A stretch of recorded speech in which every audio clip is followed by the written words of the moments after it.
پہ گیا تو وہ شہید ہو گیا، واپس لوٹا چھٹا بھی شہید ہو گیا، 6 میں 7 میں سے ایک نے بھی پانی نہیں پیا، سب نے اپنی جان ایک دوسرے پہ نچھاور کر دی۔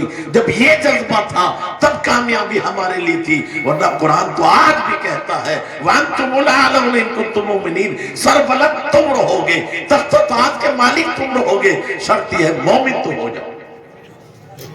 آج ہمیں کوئی پرواہ نہیں ہے، کہنے کے لیے کہہ رہے ہیں، لیکن کتنی بچیاں بیٹھی ہوئی ہیں۔ آج کے دور میں سب سے خطرناک مسئلہ جو ہے یہ شادی بیاہ کا ہے۔ خدا کے واسطے کچھ تو آدمی ایسے پیدا ہو جاؤ جو یہ کہے ہم شریعت کے مطابق شادی کریں، اللہ سے مانگیں گے اور دوسرے کے گھر کے اوپر بھروسہ نہیں کریں گے۔ یاد رکھو یہ ساری بربادیاں جو آ رہی ہیں نا، اسلام نے بتایا نہیں دکھایا ہے، اسلام نے بتایا نہیں ہے دکھایا ہے۔ سب سے بڑی برکت ماں کی ہے۔ ارے کوئی تو کہتا ہے کہ 2 سال کا بچہ بھیجو، 5 سال کا بچہ بھیجو، اسلام نے تو ابھی بچہ پیدا نہیں ہوا ہے اس سے پہلے عظمت بتائی کہ شادی دیندار عورت سے کرے۔ کوئی روپ دیکھتا ہے، کوئی دولت دیکھتا ہے، نبی فرماتے ہیں میرے دیوانوں اگر میری مانتے ہو تو دینداری دیکھو۔ دولت ختم ہو جائے گی، روپ ختم ہو جائے گا، دینداری ختم نہیں ہوگی۔ جب ماں دیندار ہوگی تو اولاد بھی دیندار۔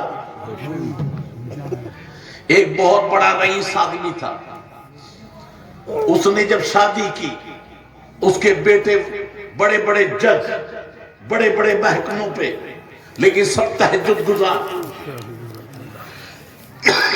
تو اس نے کہا بیٹا آخری وقت تھا، میری ایک نصیحت یاد رکھنا، اس احسان کو دھیان رکھنا جو تمہاری پیدائش سے پہلے ہے۔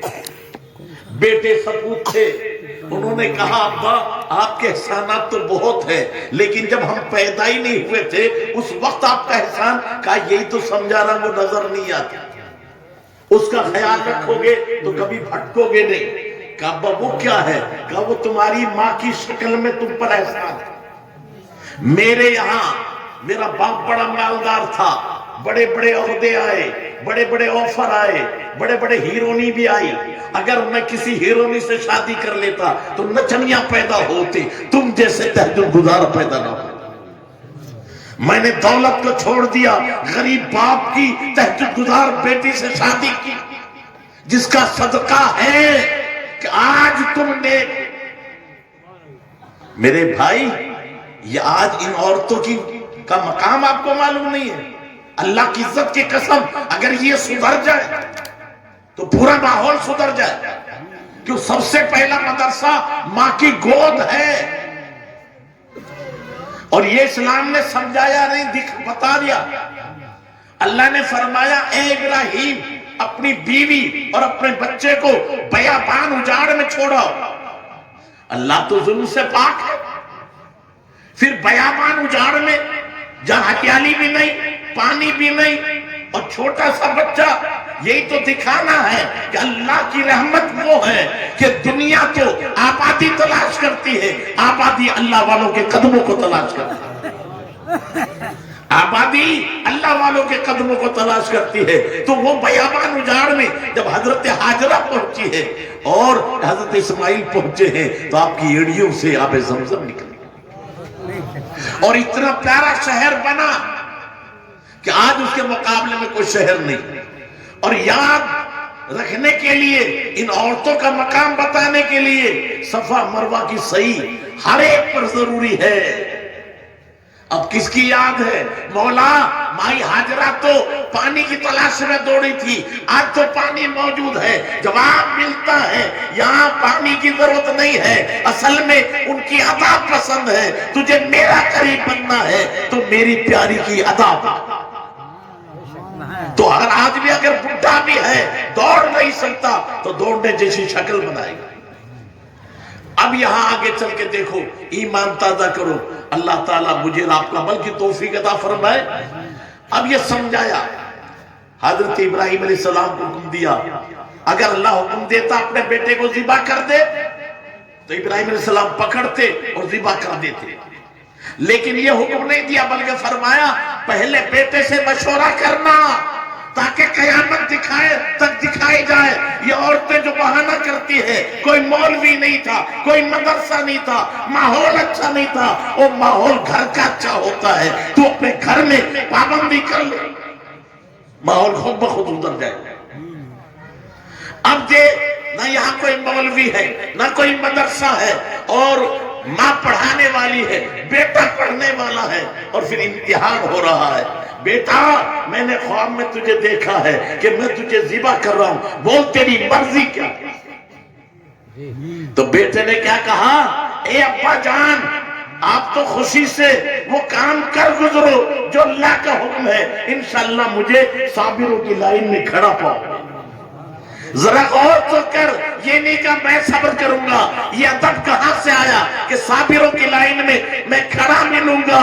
یہ آداب تبھی تو ڈاکٹر اقبال نے کہا تھا یہ فیضان نظر ہے یا کہ مکتب کی کرامت تھی، سکھائے کس نے اسماعیل کو آداب فرض؟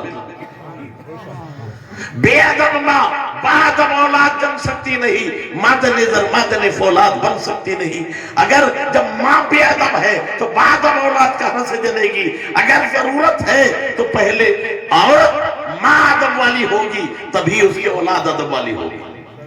آج کمی نہیں آ رہی ہے، پہلے ہم نے دیکھا مائیں ہیں جو تہجد پڑھ رہی ہیں، وہ قرآن کی تلاوت کر رہی ہیں اور چکی چلا رہی ہیں، بیٹا گود میں لیتا ہوا ہے قرآن یاد کر رہا ہے۔ اور آج ہاف آستین ہے، سب سے بڑا جرم ہے یہ چوری اور زنا سے بھی بڑا، ہر گناہ حد ہے، لیکن جب ہاف آستین ہماری بیٹی ہوں گی تو 24 گھنٹہ حرام۔ عورت اگر گناہ کرے، مرد گناہ کرے وہ اکیلا گناہ، لیکن یہ ایسا گناہ ہے پورا پریوار حرام میں مبتلا۔ عورت کے لیے سترے عورت، ہتھیلی، قدم اور چہرے کے سوا پورا بدن چھپانا فرض ہے، دکھانا حرام ہے۔ اب بتاؤ ایک گھر تو مجھے بتا دو جس گھر میں یہ کلائیاں چھپی ہوئی ہوں، چست لباس حرام ہے، پوری بناوٹ ظاہر ہے، لباس ڈھیلا ہو، موٹا ہو۔ اب اندازہ لگاؤ، اسلام کو سمجھو میری ماں بہنوں، مرد کے لیے 3 کپڑے کفن کے، کتنے کپڑے؟ 3، عورت کے لیے